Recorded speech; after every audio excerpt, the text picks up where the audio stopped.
তারা জানে আজকের পথ সহজ হবে না। চারদিকে কড়া পাহারায় সেনারা, রয়েছে কাঁটাতারের বেষ্টনী, ব্যারিকেড।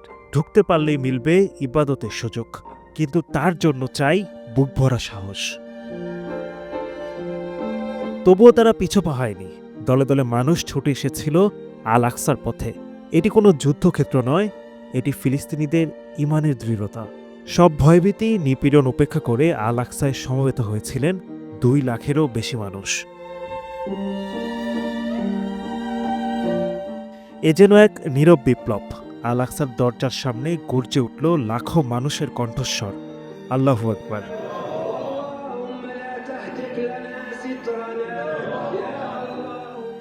ইসরায়েলি সেনারা বোবা দর্শকের মতো দাঁড়িয়ে রইল, আর মসজিদ ভর্তি হলো লাখো মানুষের ঢলে।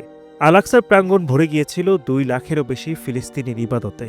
সন্ধ্যার পর থেকে শুরু হয় তারাবির নামাজ। এরপর রাতভর চলতে থাকে শবে কদরের নফল ইবাদত। কেউ কাঁদছে, কেউ হাত তুলে দোয়া করছে, কেউ সেজদায় পড়ে আছে। এক রাতের ইবাদত যা হাজার মাসের চাইতে উত্তম, সেই বরকতময় মুহূর্তের সাক্ষী হচ্ছে আল আকসার প্রতিটি কোণা। শুধু একটি রাতেই সমস্ত ভয়কে উপেক্ষা করে ফিলিস্তিনিরা আবারও প্রমাণ করলেন আল আকসা শুধু একটি মসজিদ নয়, এটি তাদের অস্তিত্বের অংশ।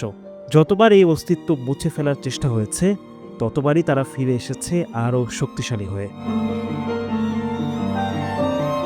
ইসরায়েল ভাবতে পারে তাদের আগ্রাসন সবকিছু শেষ করে দেবে, কিন্তু কদরের এই রাত তাদের জন্য একটি কঠিন বার্তা দিয়ে গেছে। ফজরের আজান ধ্বনিত হচ্ছে, কেঁপে উঠেছে আল আকসা। রাতের শেষ প্রহরে যখন দোয়া কবুল হয়, তখন লক্ষ লক্ষ ফিলিস্তিনি হাত তুলে আল্লাহর কাছে ফরিয়াদ করেছে, হে আল্লাহ, আমাদের রক্ষা করো। এই আলো নতুন দিনের বার্তা বহন করছে। হয়তো ইসরায়েলের অস্ত্র আছে, সেনাবাহিনী আছে, কিন্তু ফিলিস্তিনিদের কাছে আছে এক অবিনশ্বর শক্তি, ইমানের শক্তি।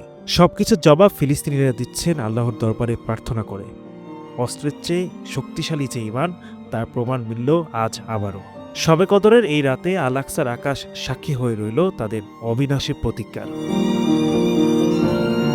Adnan Delwar, NTV online.